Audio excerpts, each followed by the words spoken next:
Samsung may have accidentally confirmed the Galaxy Note 9 earlier this week, but this pales in comparison to company's the latest security gaffe. Popular Russian tech reporter Eldar Murtazin has now got his hands on a Galaxy Note 9 and written his first impressions.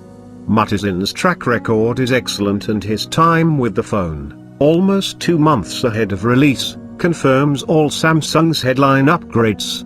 Design disappointment. The bad news first, the Galaxy Note 9 looks almost identical to the Galaxy Note 8. No in-display fingerprint reader, as expected. This technology has been pulled and will instead launch inside the Galaxy S10.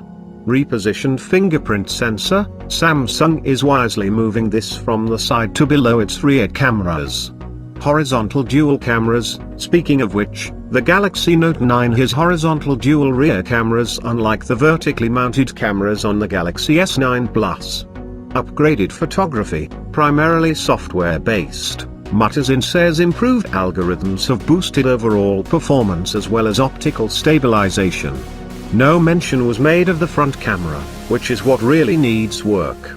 Brighter display, Murtazin doesn't mention its enlarged display but says brightness has increased from the Galaxy Note 8. Massive battery, a huge 4000 mAh battery will last up to 2 days and in his testing delivered 25 hours of video playback at maximum brightness. Impressive. Weight gain, no number is given, but Murtazin says the Galaxy Note 9 is heavier than the Galaxy Note 8 due to its larger battery.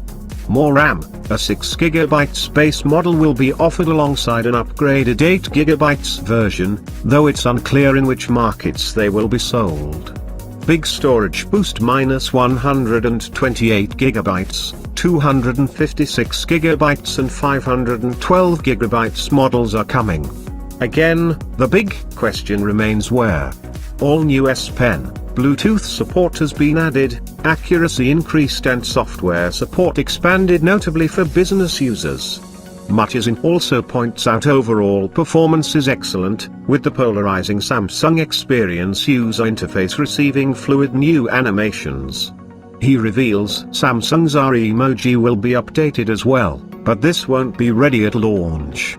Hopefully, they will improve upon the uncanny valley problems of the originals. Ultimately what Murtazin experienced is what many feared, battery life aside, this is a relatively incremental upgrade of the Galaxy Note 8 which Samsung will launch early. While this will be enough for some, the real headlines will be generated by Samsung's 2019 handsets.